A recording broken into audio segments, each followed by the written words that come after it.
Hey there, I am TL Painter, and this is my channel where I talk about stories of all kinds. Today, I'm going to be talking about 3 lessons that I learned from 3 different stories. And originally, I had wanted to do 5, but after I wrote everything out and really thought about what I took away from each of the stories I'm going to talk about today, I realized I had so much that I wanted to say that 5 was going to end up being an incredibly long video. But I had 2 others that I wanted to include as well that I may put into a video in the future. And if there are lessons that you've taken away from stories or stories that have stood out to you and had an impact on you in a significant way, I would love to hear from you as well. Whether it's a story that I mentioned here that you maybe took a different lesson from, or even the same lesson away from, or if it's a story that means something to you that I haven't listed here, or that maybe I've never even read and should give a chance. So I'd love to hear from you in that regard. And the first story I'm going to talk about is Ender's Game, which is by someone. I know that he is a problematic person and has written and said some things that are questionable, but I don't think it can be denied that Ender's Game is a really powerful story. It is an incredibly quick read. I believe that the first time I read this, I was 11 years old, and I remember reading this from such a young age because of the impact it had on me back then. Ender's Game is a story where people are being trained up for war, and they're being trained up through simulations and really cool, like, zero gravity fight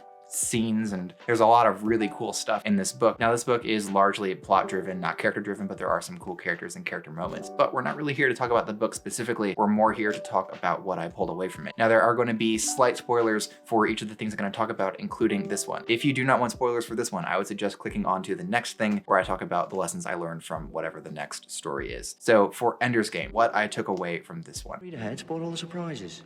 Not peeking at the end. At the end of this book, Ender just kind of goes all out in his, I think it's a final exam of some kind. And he's really trying essentially to fail so that he gets expelled. And so what he does is he sacrifices a ton of human lives in order to destroy this alien planet. And he is under the impression that this is a simulation. He thinks that this is all just a game, as it always has been. And then he finds out that the battles he's been fighting are real, and the wars he's been fighting are real, and the people he's been killing are real, and that he just committed genocide of an entire alien species. And the fact that he has done this absolutely wrecks him. I feel like the strongest lesson that I took away from this book was empathy, including empathy for people that are considered your enemies, or that people around you consider to be your enemies. This is something that really shaped a lot of my views from a young age. I think it is a really powerful story. It talks a lot not just about war, but about empathy. And we also see that exemplified not only in these big battles against the alien species, but in some of the character moments where Ender is interacting with people who are at enmity with him in some way. Any reread for me of this book has been an emotional experience because it is such a strong ending in this book when Ender just kind of loses it. Now, I've seen some things where people have talked about the fact that this book is pro-genocide and the series is pro-genocide. Did those people just look up a synopsis and not read it, or did they not read the follow-up book? I know that a lot of people have only read Ender's Game, and I think that's okay. Ender's Game, I definitely enjoyed it more than Speaker of the Dead, although I think that Speaker of the Dead has a cooler message, maybe, or maybe just a more upfront one. I do enjoy Ender's Game a lot, and I feel like it's an extremely easy read. Speaker of the Dead, it's been a while since I've reread that one, so I think that kind of speaks for itself as far as which one I personally enjoy more. But Speaker of the Dead is still a powerful book, and it continues on with these themes. If you don't want to support the author, I suggest buying a used copy.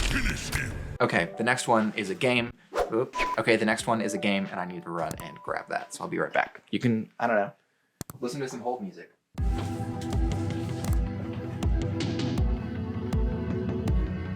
Okay, so this next one is The Last of Us, Part 2. The Last of Us Part 2 is the sequel to one of my favorite games of all time. Now, while I do enjoy the first game more than the second one, I did take some stronger lessons away from The Last of Us Part 2, and I feel like its messages are far more prominent and far more hard-hitting because of the way that you have to play this game. Just like with Ender's Game, there will be some spoilers in here, and if you are ever going to play The Last of Us games, or if there's even a slight chance that you will, you skip ahead to the next story. So yeah, that's your warning. I'm gonna start talking about spoilers in a minute. Last of Us Part 2. I definitely think you should play both of these games. So 3, 2, 1. All right. I don't want to put this down. I want to keep holding it. Okay, so The Last of Us Part 2. I never get to show this off. I'm going to take out the case. The Last of Us Part 2. This game is, first of all, just a beautiful apocalypse story. I have mentioned a long time ago on this channel when my videos looked really terrible Those are unlisted now, but I think that you can still find them if you go to my blog. I mentioned a long time ago that the apocalypse genre is one that I've started to find that I love if it doesn't lean too hard on the apocalypse elements. The important parts of apocalypse stories are the human characters, the human condition, exploration of what people are willing to do and what they are capable of. And Last of Us does that really well, and I feel like Last of Us Part 2 hits that right on the head, and it doesn't pull back its punches. In fact, Last of Us Part 2 and its voice cast got a lot of hate for what it did in this story because are you sure you don't want spoilers? All right. Because it killed the main character from the first game, and that was huge. Seriously, that was a moment that no one expected. And then a lot of people were around saying like it was false advertising and all this nonsense, which is so frustrating. And they said some really hurtful and very nasty things to people, there's a lot of sadness. I mean, it's just sad, a lot of the stuff that happened around that. But of course it crushed me and I was emotional and shocked, and they wanted you as the player to be abruptly just a huge gut punch. It is absolutely brutal. And that's important. It's important that you, the viewer, feel the same thing that your character, Ellie, is feeling, because this is a story about empathy. Kind of like Ender's Game, but I feel like it hits a lot harder than Ender's Game does, because now we're on a quest for revenge against the person who killed the character we fell in love with in the first game. I'm gonna try not to cry while I talk about this. We follow our main character Ellie on her quest for vengeance against this person. And then about halfway through, we stop playing as Ellie and we start playing as the character she wants to kill. And rightly so, a lot of people are angry about this. They are angry, and I was angry. I was like, I don't want to play as her, I want to kill her. But over the course of following her story, you see that she's just another human trying to survive, and she was just as hell-bent on revenge as Ellie was. And also, Ellie doesn't have all of the facts, which is interesting because we, the players, if we've played the first game, we do have all of the facts. We do know what happened. I think that it makes a really interesting dynamic, and not everybody is going to end up empathizing with Abby, the other character that we're playing as. I feel like a lot of people, if they're willing to play the game and see how the story plays out and they try to understand what the writers wanted you to feel, then they will start to empathize with Abby, and they'll start to see that the revenge is completely fruitless and pointless, and it just leads to more pain, and it just creates a horrible, awful cycle, which I've said this a billion times on this channel, and I will keep saying it. I love a good revenge story when it is done well, and Last of Us Part 2 is a strong example of that. That last fight scene between Abby and Ellie is so incredibly powerful. It's two incredibly weak and limp and fragile people just swinging blindly at one another, and just, it's so sad not only to watch but to have to participate in as a player. And that's what it's meant to be. You're supposed to sit there feeling like this is so incredibly pointless. And so throughout the entirety of The Last of Us Part 2, you're being shown empathy even further and being shown just how pointless vengeance is, and even just how pointless that anger is. Vengeance and selfishness led to Joel's death, which led then to Ellie seeking out Abby, and has led to more death and more carnage, all sorts of awfulness. All sorts of awfulness has happened here. And at the end of it, I honestly felt like we didn't really have a protagonist in either of them. And if there really is a protagonist, and I know this is probably going to not go over with a lot of people, I think that Abby is more the protagonist of the game than Ellie is. But by the end of it, Ellie has kind of turned over a new leaf as well and realized just how fruitless and pointless it is, and realized that she has given up everything in exchange for what? What was the most she was going to get out of this? And it's such a powerful ending. Absolutely heartbreaking. Last of Us Part 2 was amazing, and I really don't agree with all of the hate. I have one more story I'm going to talk about in this video, but before I get to that, I want to let you know that you can like, comment, and subscribe, all at no cost to you. Yay! Yay! I really appreciate anything you can do to support me. It is greatly appreciated. And on top of that, you can also check out my new short story, about an hour-and-a-half long ebook read. It follows a member of the lowest class in a cyberpunk society as he tries to escape enslavement at a brothel in a grimy sort of underbelly of the city. So I hope that you will check that out. It won an award from Writers of the Future. I'm pretty proud of it. I feel like I should be. Some people have told me they like it, so I think that's good. And I would greatly appreciate you taking the time to check that out. A link for that is in the description. And now let's get on to the third and final book I'm going to talk about in this video. And that is going to be You thought it was going to be Reaper Man. It's Hogfather, another Death book, because Death is my favorite character in the Discworld series. Now, truthfully, I could have picked just about any Terry Pratchett book, but I feel like Hogfather is one that just about anybody can read, and I honestly think that it is one of the Discworld books you can easily jump into knowing nothing about the world and still enjoy. This is the collector's edition, and it has a little bookmark string in it.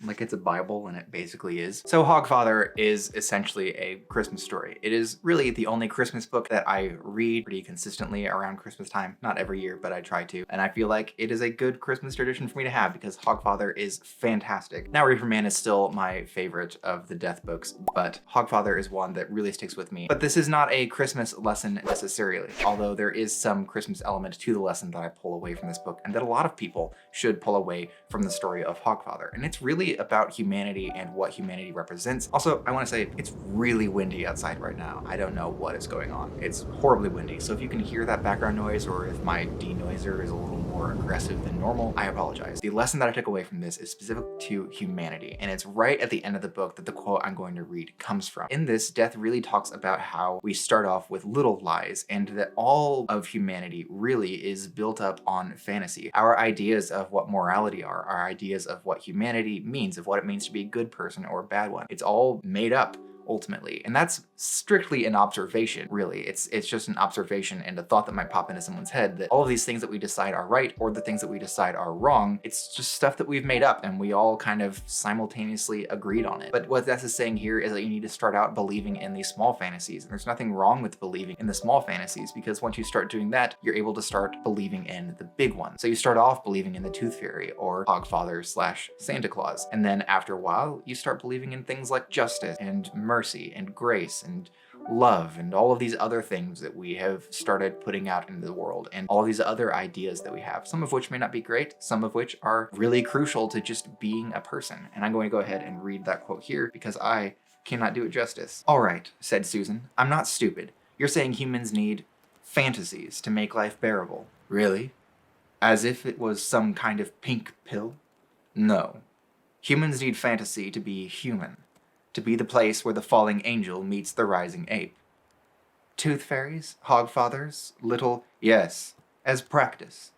You have to start out learning to believe the little lies, so we can believe the big ones. Yes, justice, mercy, duty, that sort of thing. They're not the same at all. You think so? Then take the universe and grind it down to the finest powder and sieve it through the finest sieve, and then show me one atom of justice, one molecule of mercy. And yet," Death waved a hand, "and yet you act as if there is some ideal order in the world, as if there is some rightness in the universe by which it must be judged." Yes, but people have got to believe that, or what's the point? My point exactly. It's hard to call that a lesson as opposed to an observation of what it means to be human, but it is still something that I took away from Hogfather that resonates with me. So much of what we believe already is really just us putting ideas out into the world and taking them to heart and saying, this is what it means to be human. This is what gives our life meaning. This is what gives our existence a purpose. And that these ideas and these concepts exist because humans do. One thing that might change about me and the way that I live my life is specifically just knowing that a lot of what I believe is just going to be an idea that I or someone else had, and that idea is subject to change. Some of these things might be wrong. Some of what we have assigned to be part of the human condition could end up being incorrect or change in the future. But at the same time, we as people are the ones who decide whether or not that is correct or incorrect. And there's a lot that you could pull from that and a lot that you could discuss around that very idea. The idea that we determine all of these facets of the human condition. We determine that justice and mercy are things that exist. We determine that grace and kindness and love are things that exist, and we live by these codes that we have set up for ourselves. And some people may even have different beliefs about these things that could be part of the discussion. But all of these things really only continue to exist because we allow them to and we insist that they should. And if we stop believing in them and we stop caring about them, we stop following them, they're going to disappear. There will be no grace or love or mercy or anything like that left in the world. I mean, it's a bit of an exaggeration to say you have to believe in Santa Claus in order to believe in grace and love and mercy, but Death has a point. I'm going to put this back on the shelf because I'm really scared it's going to fall off my lap. If you have not experienced any of the stories that I've mentioned here, I would strongly suggest taking the time to go and check them out. If you haven't played The Last of Us, definitely go and play both of those games. I cannot recommend them enough. I loved them. They were very powerful and very emotional. I also recommend all of Discworld, obviously, but if you only read one, check out Hogfather, and then you'll probably want to read all the rest of them as well. And then Ender's Game. Go check out a used bookstore. They probably have it somewhere. Thank you so much for taking the time to check out this video. I really appreciate it. If you'd like to see another video from me, you can do so by clicking up here. And until next time, bye.